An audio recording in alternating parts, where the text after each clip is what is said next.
नमस्कार dear students, welcome to my channel Riddhi tutorial classes.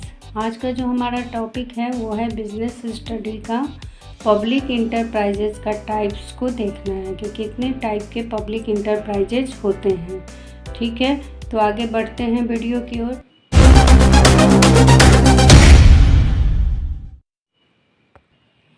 तो सार्वजनिक अथवा राजकीय उपक्रमों के प्रारूप में यानी form types of public enterprises में 3 टाइप के फॉर्म होते हैं, 3 टाइप्स होते हैं। फर्स्ट होता है डिपार्टमेंटल अंडरटेकिंग्स यानी विभागीय उपक्रम, दूसरा होता है पब्लिक कॉरपोरेशन यानी सार्वजनिक निगम, और तीसरा होता है गवर्नमेंट कंपनी। ठीक है, तो तीनों को अलग अलग हम लोग पूरा एक्सप्लेन करेंगे कि विभागीय डिपार्टमेंटल अंडरटेकिंग्स में क्या क्या होता है, क्या इसका फीचर्स होता है, क्या इसका डिसएडवांटेजेस होता है, क्या इसका मीनिंग होता है, वो आगे हम एक एक करके देखेंगे। ठीक है, तो सबसे फर्स्ट डिपार्टमेंटल अंडरटेकिंग्स को देखते हैं। तो डिपार्टमेंटल अंडरटेकिंग्स विभागीय उपक्रम में क्या कहता है कि सार्वजनिक उपक्रम का सबसे प्रचलित स्वरूप होता है विभागीय उपक्रम। मतलब पब्लिक सेक्टर का जो इंटरप्राइज है उसमें सबसे ज़्यादा प्रचलित जो है वो है विभागीय उपक्रम यानी डिपार्टमेंटल अंडरटेकिंग सबसे ज़्यादा प्रचलित है, सबसे ज़्यादा मतलब उसको जाना जाता है पब्लिक सेक्टर इंटरप्राइजेस के रूप में। तो ये उपक्रम पूर्णतः सरकारी स्वामित्व व नियंत्रण में होते हैं। मतलब इस उपक्रम का पूरा स्वामी, पूरा का पूरा मालिक कौन होता है? गवर्नमेंट होता है, और गवर्नमेंट के कंट्रोल में ही ये उपक्रम होते हैं। तो इनका प्रबंध एवं संचालन सरकार से संबंधित मंत्रालय के द्वारा किया जाता है। मतलब इसका मैनेजमेंट हो या ऑपरेशन हो, वो गवर्नमेंट से जो संबंधित यानी सरकार से संबंधित मंत्रालय हैं उनके द्वारा किया जाता है। जिसका जो डिपार्टमेंट का अंडरटेकिंग है उस डिपार्टमेंट के मंत्रालय के द्वारा इसका ऑपरेशन होता है। ठीक है, विभागीय सचिव इसके सीईओ होते हैं। मतलब जो उस विभाग के सचिव हैं वही क्या होते हैं? सीईओ मतलब चीफ एग्जीक्यूटिव ऑफिसर होते, मुख्य कार्यकारिणी अधिकारी उसको हिंदी में बोलते हैं, वे होते हैं। तो प्रत्येक वर्ष इन्हें बजट की स्वीकृति सरकार से लेनी होती है। जो भी मतलब इनकम और एक्सपेंसेस है वो उसकी स्वीकृति इनको कहाँ से लेनी होती है? तो गवर्नमेंट से लेनी होती है। तो इस तरह से हम लोग समझ सकते हैं कि जो डिपार्टमेंटल अंडरटेकिंग्स है वो पूरा का पूरा उसका मालिक कौन होता है? केंद्र सरकार, राज्य सरकार या स्थानीय सरकार के स्वामित्व में होता है। ठीक है, और संबंधित मंत्री विभाग की सफलता और असफलता के लिए संसद विधानसभा में जवाब देने के लिए बाध्य होते हैं। और हर मंत्रालय का अलग अलग अपना डिपार्टमेंट होता है, इसलिए उस मंत्रालय के मंत्री उसके असफलता और सफलता के लिए जवाब देते हैं। ठीक है, तो भारत में प्रमुख विभागीय उपक्रम कौन कौन से हैं? तो इस प्रकार हैं कुछ। फर्स्ट होता है भारतीय रेलवे, जिसका संचालन रेल मंत्रालय के द्वारा किया जाता है। ठीक है, तो भारतीय रेलवे ये पूरा का पूरा सरकार के नियंत्रण में होता है और ये सरकारी विभाग के रूप में ही जाना जाता है। ठीक है, तो इसलिए इसका संचालन भी रेल मंत्रालय के द्वारा ही किया जाता है। फिर भारतीय डाक तार विभाग है, ये भी पूरा का पूरा डिपार्टमेंट सरकार के अंडर में ही होता है। तो इसका संचालन किसके द्वारा होता है? तो संचार मंत्रालय के द्वारा किया जाता है। ठीक है, नेक्स्ट क्या है? टेलीफोन सेवाएं हैं, युद्ध सामग्री कारखाना है, तो टेलीफोन सेवाएं भी संचार मंत्रालय के द्वारा हो जाएगा। फिर युद्ध सामग्री कारखाना है, ये कहाँ? डिफेंस मिनिस्ट्री में आ जाएगा। ठीक है, नेक्स्ट है ऑल इंडिया रेडियो और दूरदर्शन। ठीक, तो ये इंटरटेनमेंट डिपार्टमेंट के अंदर में आ जाता है।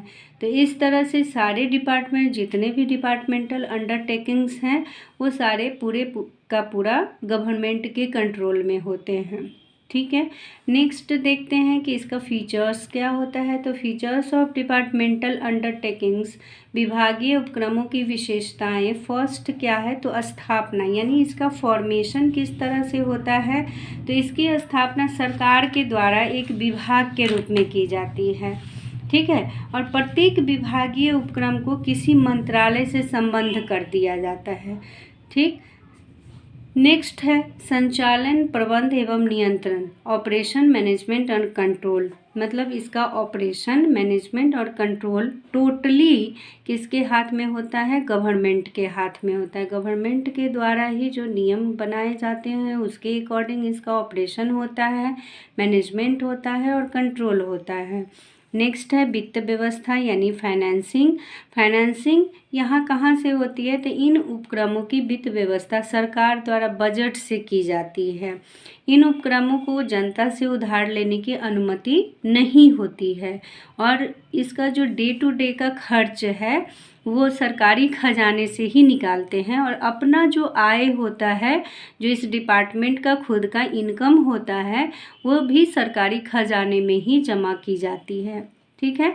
नेक्स्ट पॉइंट क्या आता है? स्वामित्व यानी ऑनरशिप। तो ऑनरशिप में क्या होता है? इन उपक्रमों पर अनिवार्य मतलब कंपल्सरी है कि पूरा का पूरा जो स्वामित्व होगा वो सरकार के अंदर में होगा। ठीक है। पूरा मालिक कौन होगा? तो गवर्नमेंट होगा। नेक्स्ट पॉइंट क्या कहता है? पृथक अस्तित्व नहीं यानी no separate entity. Departmental undertaking का अपना कोई सेपरेट एंटिटी नहीं होता है।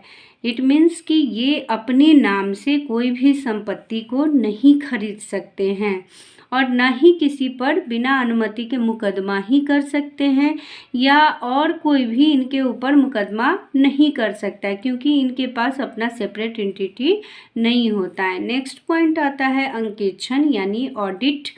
ऑडिट में विभागीय उपक्रमों के खातों का, जो इसका खाता है उसका प्रतिवर्ष एनुअल उसका ऑडिट किया जाता है। प्रत्येक वर्ष, हर वर्ष इसका ऑडिट होना ज़रूरी होता है, अनिवार्य होता है। नेक्स्ट पॉइंट आता है नियुक्तियाँ यानी अपॉइंटमेंट्स। अपॉइंटमेंट्स किसके अकॉर्डिंग होता है? तो इन उपक्रमों में नियुक्तियाँ संघ लोक सेवा आयोग यानी यूनियन पब्लिक सर्विस कमीशन और कर्मचारी चयन आयोग स्टाफ सिलेक्शन कमीशन के द्वारा होता है। ठीक है। ये दो डिपार्टमेंट हैं जो यहाँ अपॉइंटमेंट करने के लिए एग्ज़ाम्स कंडक्ट कराती है। ठीक। और इन विभागों के अपने स्वयं के चयन बोर्ड भी हो सकते हैं। सब विभाग का अपना अपना चयन बोर्ड भी हो सकता है। जैसे रेलवे में नियुक्तियों के लिए क्या होता है? तो रेलवे भर्ती बोर्ड होता है यानी रेलवे रिक्रूटमेंट बोर्ड होता है। ये कर्मचारी क्या कहलाते हैं? जो भी अपॉइंटेड कर्मचारी होंगे, एम्प्लॉय होंगे, वो गवर्नमेंट एम्प्लॉय कहलाते हैं। ठीक है। ये इसका क्या हो गया? फीचर्स हो गया, विशेषता हो गया। अब विशेषता हम देख लिए। विशेषता, मेरिट, इम्पोर्टेंस, नेचर सब एक ही होता है। अब हम देखेंगे कि डिसएडवांटेजेस क्या होगा इसका। डिसएडवांटेजेस ऑफ डिपार्टमेंटल अंडरटेकिंग्स यानी विभागीय उपक्रमों के क्या दोष हैं, क्या इसकी सीमाएं होंगी। तो फर्स्ट होता है अत्यधिक सरकारी हस्तक्षेप, एक्सेसिव गवर्नमेंट इंटरफेरेंस। मतलब चूँकि सरकारी नियंत्रण में ही ये होता है, सरकार ही इसके मालिक होते हैं, इसलिए इसमें गवर्नमेंट का इंटरफेरेंस जो है वो सबसे ज़्यादा होता है। तो इसलिए इस तरह के जो उपक्रम हैं डिपार्टमेंटल अंडरटेकिंग्स, वो अपना पॉलिसी खुद कभी नहीं बना सकते हैं। वो अपनी नीति को निर्धारण के लिए, पॉलिसी बनाने के लिए स्वतंत्र नहीं होते हैं। उनका इंटरफेरेंस उनमें गवर्नमेंट का होगा ही, तभी वो कोई पॉलिसी बना सकते हैं। दूसरा होता है योग्य कर्मचारियों की कमी। यहाँ पे शॉर्टेज ऑफ कम्पिटेंट एम्प्लॉयज़। इसमें क्या कह रहा है कि ये विभागीय उपक्रम प्रशासनिक विभागों की तरह होते हैं और इन उपक्रमों का नियंत्रण लोक सेवकों को सौंप दिया जाता है। इसलिए इन अधिकारियों को कोई भी व्यावसायिक अनुभव नहीं होता है, तो ये उपक्रमों का सुचारू संचालन नहीं कर पाते हैं। मतलब कि जैसे कोई आईएएस को सौंप देगा तो आईएएस के पास एडमिनिस्ट्रेशन का तो नॉलेज होगा, लेकिन बट मैनेजमेंट का नॉलेज तो नहीं होगा। तो यहाँ पे योग्य कर्मचारी की कमी हो जाती है। ठीक है। नेक्स्ट पॉइंट आता है अधिकारों का केंद्रीकरण, मतलब सेंट्रलाइजेशन ऑफ पावर्स। यहाँ पे पावर सेंट्रलाइज होता है क्योंकि सरकार के पूरे कंट्रोल में ये होता है, इसलिए यहाँ पे अधिकार जो है वो भी सेंट्रलाइज हो जाता है। ठीक है। तो कोई भी काम करना हो तो बिना गवर्नमेंट के ऑर्डर से यहाँ पे कुछ भी नहीं हो सकता है, इसलिए यहाँ पे क्या वर्क में भी डिले होता है, जब तक पूछेंगे नहीं तब तक करेंगे नहीं। ठीक है। तो अधिकारों का केंद्रीकरण भी इसका लिमिटेशन होता है। नेक्स्ट है लाल फीताशाही, रेड टैपिज्म। इसका मतलब क्या होता है कि इन उपक्रमों में अत्यधिक कागजी कार्यवाही और काम को टालने की आदत से लाल फीताशाही बढ़ती जाती है। लाल फीताशाही का सिंपल मतलब हम समझ सकते हैं कि मतलब काम में हमेशा डिले होते रहता है। आज का काम कल करेंगे, कल का काम परसों करेंगे, जल्दी क्या है, ऐसी भावना होती है। इसीलिए वहाँ पे आलसी प्रवृत्ति आ जाती है, इसलिए लाल फीताशाही गवर्नमेंट अंडरटेकिंग्स में ज़्यादा देखने को मिलता है। नेक्स्ट पॉइंट होता है प्रतियोगी भावना की कमी। ठीक है। प्रतियोगी भावना की कमी, लैक ऑफ कम्पिटिटिव फीलिंग्स। इसमें क्या होता है कि कम्पिटिटिव फीलिंग्स यहाँ नहीं होता है, क्योंकि यहाँ खुद का एक आदमी, कोई मालिक तो खुद नहीं है, वहाँ पे सरकार के नियंत्रण में है, सरकारी खजाने से ये चल रहा है, इसका डे टू डे का खर्च भी सरकारी खजाने से चल रहा है, इसलिए यहाँ पे कंपटीशन का फीलिंग्स नहीं आता है। ठीक है। नेक्स्ट पॉइंट क्या आता है, अत्यधिक राजनीतिक हस्तक्षेप, मोर पॉलिटिकल इंटरफेरेंस। डिपार्टमेंटल अंडरटेकिंग्स का सबसे बड़ा जो डिसएडवांटेजेस है वो क्या है कि यहाँ पे पॉलिटिकल इंटरफेरेंस हमेशा बना रहता है। ठीक है।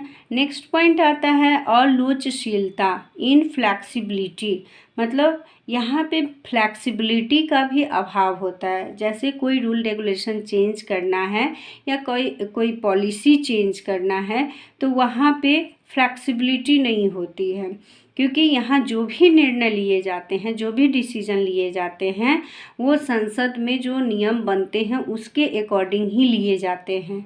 ठीक। इसलिए यहाँ पे इनफ्लेक्सिबिलिटी बनी रहती है। तो इस तरह से ये आपका क्या हो गया, डिसएडवांटेजेस हो गया डिपार्टमेंटल अंडरटेकिंग्स का। अब नेक्स्ट आते हैं यूटिलिटी ऑफ डिपार्टमेंटल अंडरटेकिंग्स, मतलब विभागीय उपक्रमों की उपयोगिता कहाँ है। तो जहाँ पे गोपनीयता, सेक्रेसी जरूरी हो, वहाँ पे कौन सा इम्पोर्टेंट होगा, उपयोगी होगा, तो डिपार्टमेंटल अंडरटेकिंग होगा। जैसे सुरक्षा उद्योग है, डिफेंस इंडस्ट्री है, तो वहाँ पे सेक्रेसी की ज़रूरत होगी। दूसरा है जहाँ अधिक पूंजी निवेश, कैपिटल इन्वेस्टमेंट हो और लाभ की गारंटी ना हो, कैपिटल भी ज़्यादा लगे और लाभ की गारंटी भी नहीं हो, वहाँ भी ये इसकी यूटिलिटी होती है। नेक्स्ट क्या है, तो जहाँ सार्वजनिक हित उद्देश्य हो, सार्वजनिक हित ही पहला उद्देश्य हो, फर्स्ट उद्देश्य क्या हो, तो सार्वजनिक हित, और सरकारी नियंत्रण भी जहाँ पे आवश्यक हो, वहाँ पे डिपार्टमेंटल अंडरटेकिंग ज़्यादा उपयोगी होता है। तो इस तरह से हमारा ये डिपार्टमेंटल अंडरटेकिंग्स कंप्लीट हो गया। इस तरह से आगे का भी जो सेकंड टाइप है पब्लिक इंटरप्राइजेज का, उसको देखने के लिए मेरे चैनल के साथ बने रहें और ज़्यादा से ज़्यादा शेयर करें, कमेंट करें, लाइक करें और सब्सक्राइब तो ज़रूर कर लें, ताकि मैं जितना भी नया वीडियो बनाऊं आपके पास पहुंच जाए। तो thanks for watching my video.